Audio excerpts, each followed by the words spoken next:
it's time to schedule that big business meeting. Well, did you know there's etiquette involved with this? Well, I have some good tips for you today, so stay tuned.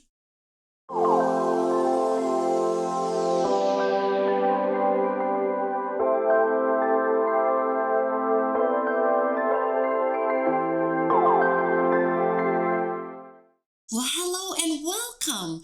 It's Heidi and it's time to start talking about scheduling a business meeting and all the etiquette that is involved with that.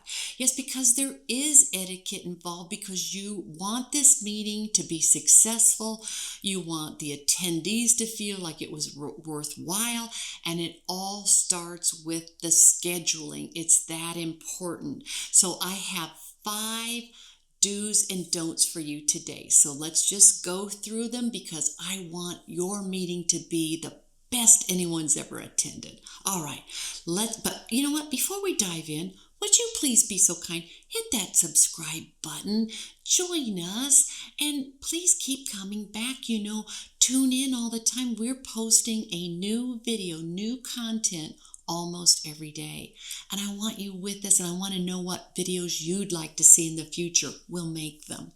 Okay, so let's talk about my 5 do's and don'ts when it comes to scheduling a business meeting. Okay, number 1, do schedule the meeting when it's necessary.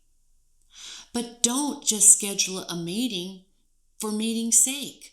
Yes, if you just always have a meeting the first Tuesday of the month because, well, you've always done it and it's really not necessary, well, don't do it. Don't schedule it.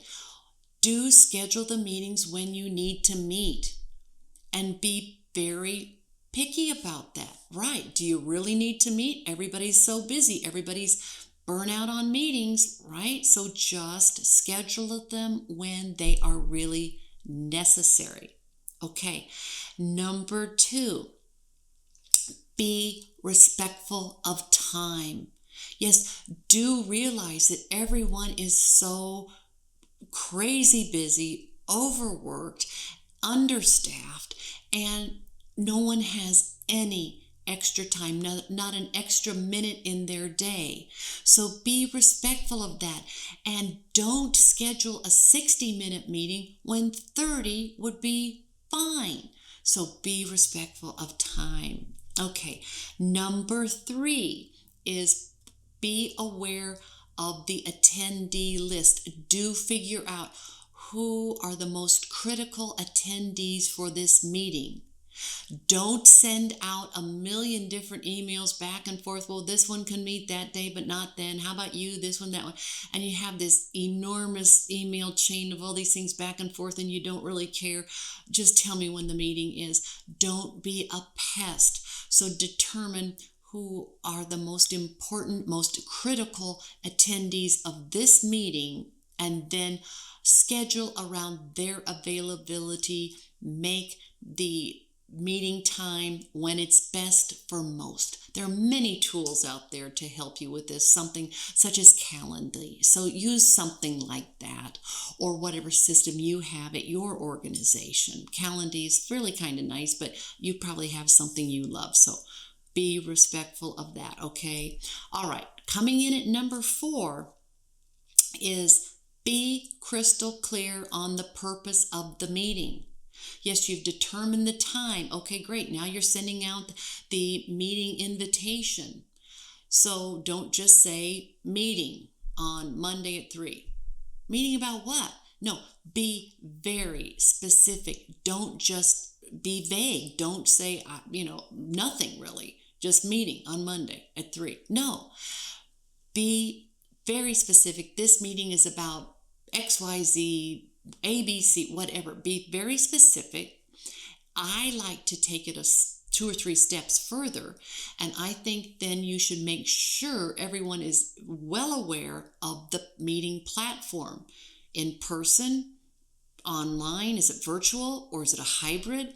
Make sure it's crystal clear what the meeting options are for attendance, and then make it very easy for them to just go to Zoom or go to meeting, whatever it is, make sure it's easy. If it's in person, have a maybe a Google map or something like this, or some map service. They can find this meeting place easily. Depending on who the attendees are, maybe everyone is not that familiar with each other. Maybe some outside external stakeholders or internal stakeholders that you're just not that familiar with. I think it's always nice to have a link to something like, say, their LinkedIn profile. So you can, before you meet, you can check out something about this person. You have a little knowledge about them before you get to the meeting, which is and it made it easy. Just hit the link.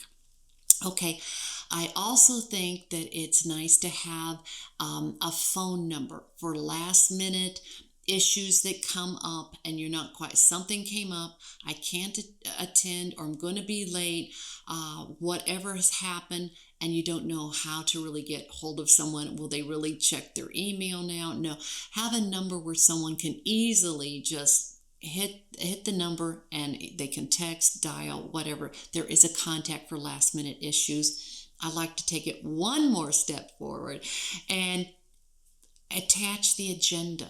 Let people know exactly what will be discussed. Okay, because my 5th tip for you is stay on track.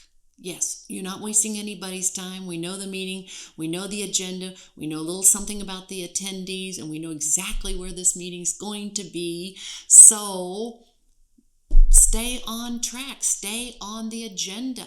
Don't waste people's time, and end the meeting when you say you're going to end the meeting. And that way you will be successful, because everyone knows we have 30 minutes to do this. Let's go through this agenda, and boom, you've done it. And it was a super successful meeting because you stuck with the business meeting scheduling etiquette. Good for you. Okay, I hope this helps. Please drop me a comment. Let me know, what are your tips when scheduling a business meeting? And I hope my 5 help you very much when you're scheduling your next meeting. Thank you for tuning in.